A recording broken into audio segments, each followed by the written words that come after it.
Delhi NCR के toxic air pollution के खिलाफ प्रोटेस्ट और भी ज्यादा वायलेंट डे बाय डे हो रहा है।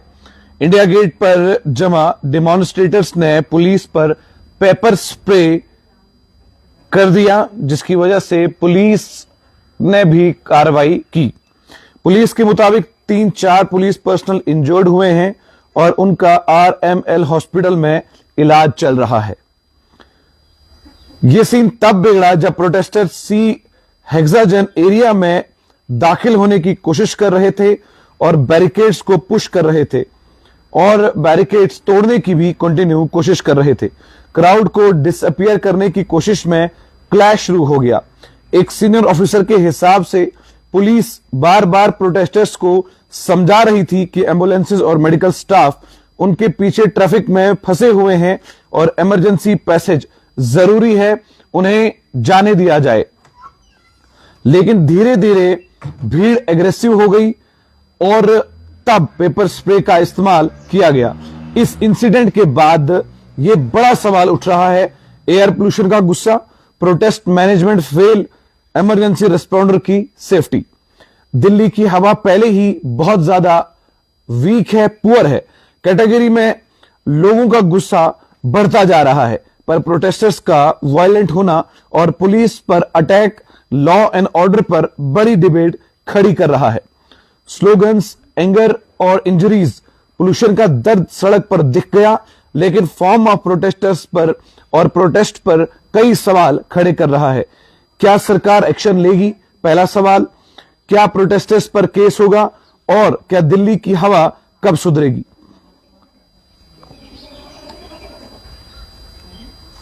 सवाल यहां पर यह उठता है कि आखिरकार इस दिल्ली की हवा का मसला क्या है। पहला रीजन, लोकल ओपन फायर्स और वेस्ट बायोमास बर्निंग। एक नई स्टडी के मुताबिक सिर्फ local open fires, garbage burning, biomass, cooking, heating fuel ने दिल्ली में पर्टिकुलरली मैटर पीएम पोल्यूशन का 50% से ज्यादा हिस्सा बनाया है। जब लोग कचरा या biomass, wood, dung cake etcetera या उसके अलावा कोई चीज जलाते हैं तो बहुत सारी फाइन पार्टिकल्स और टॉक्सिक गैसेस रिलीज होती हैं। यह स्पेशली विंटर में प्रॉब्लम बढ़ जाती है जब हीटिंग बढ़ जाती है। दूसरा बड़ा reason, vehicular emissions, road dust और कंस्ट्रक्शन। गाड़ियां, diesel truck, buses, two wheeler, इनका एमिशन बहुत बड़ा फैक्टर है।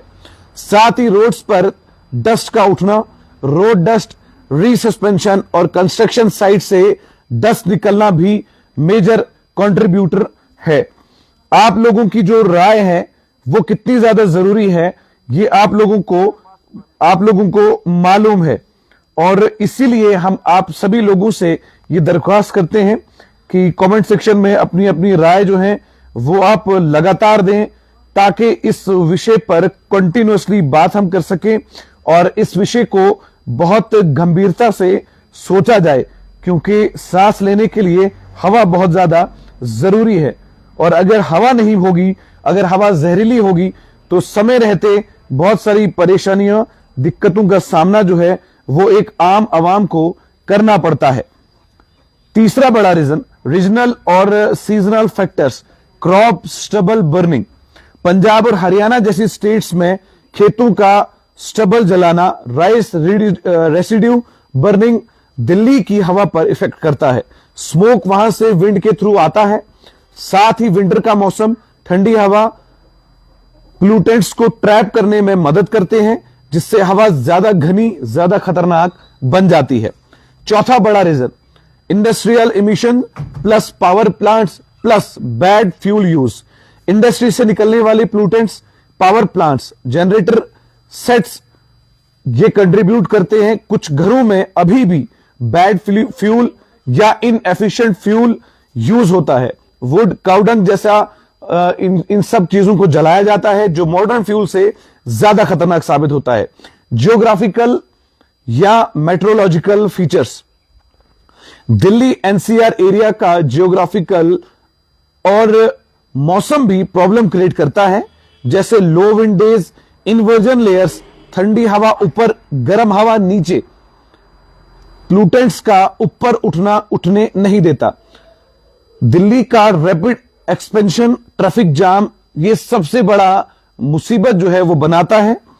अगर मैं इन शॉर्ट कहूं तो ये बात आप दिमाग में लेके चलिए कि कितनी खतरनाक जहरीली गैसें इस समय दिल्ली को इंपैक्ट कर रही है, और साथ ही साथ इंपैक्ट करने के बाद जिस प्रकार से दिल्ली की हवा तेजी से जहरीली होती जा रही है, और प्रोटेस्टर्स जो हैं वो इस हवा को साफ करने के लिए डिमांड कर रहे हैं।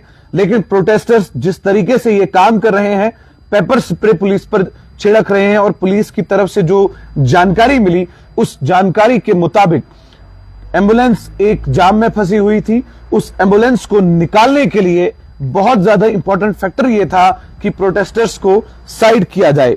लेकिन उस समय एक शहर जहां लोग जीने के लिए लड़ रहे हैं, सांस के लिए सड़क पर एक साथ आए हैं, तो अब आप वहां पर सोच सकते हैं कितना ज्यादा खतरनाक इस समय वहां की गैस हो सकती है, वहां की हवा हो सकती है। ये दिल्ली दिलवालों की जरूर है, लेकिन सर्दियों के मौसम में बहुत ज्यादा पोल्यूशन जो है वो वहां पर देखने को मिलता है। पप्पी कुमार हमारे पहले व्यूअर, वेरी गुड मॉर्निंग, नमस्कार पप्पी कुमार जी, आप कैसे हैं? और अमूमन हर बार की तरह सबसे पहले हमारे जो ये व्यूअर हैं ये पप्पी कुमार है। और दूसरी बात यहां पर कि सीनियर पुलिस ऑफिसर का एक बयान आया है। उस बयान के मुताबिक उनका कहना यह है कि हम बार बार समझा रहे थे कि एम्बुलेंस और मेडिकल स्टाफ क्राउड के पीछे फंसा हुआ है, उन्हें इमरजेंसी पैसेज चाहिए, लेकिन भीड़ गुस्से में आ गई और पेपर स्प्रे का इस्तेमाल किया। एयर पोल्यूशन का मेजर रीजन एक्सपर्ट्स एक बार फिर सवाल उठा रहे हैं, व्हीकुलर इमिशन, कंस्ट्रक्शन और road dust, garbage, biomass burning, crop stubble smoke, industrial emission और विंटर वेदर जो प्लूटेंट्स को ट्रैप कर रहा है। अब बहुत सारे सवाल जो हैं वो उठे हैं, इन बहुत सारे सवालों पर जवाब देने का काम जो है वो सरकार का है। लेकिन प्रोटेस्टर्स को एक बात ये बताना चाहूंगा कि पेपर स्प्रे जो है वो ऑप्शन नहीं है। आपकी एयर का AQI लेवल जो है वो 100 के अबव है, बहुत ऊपर है। इस चीज को साफ करने के लिए आप लोगों को मिलकर लड़ना होगा। लड़ने का मतलब ये नहीं है कि आप पुलिस पर हमला करें, आप पुलिस पर पेपर स्प्रे से हमला करें, ये सरासर गलत है। आप अपनी बात रखने के लिए प्रोटेस्ट कर सकते हैं, ये आपका अधिकार है, लेकिन जिस प्रकार से ये चीज होनी चाहिए उस प्रकार से आपको करना है। ये बहुत ज्यादा इंपॉर्टेंट फैक्टर्स हैं जो मैंने आपके साथ कहे। और इस समय दिल्ली की जो हवा है वो कितनी ज्यादा खतरनाक हो सकती है, और वहां के डॉक्टर्स का ये कहना है कि अगर जो शख्स दिल्ली को फिलहाल 2 महीने के लिए छोड़ सकता है वो छोड़ के चला जाए तो ज्यादा बेटर है।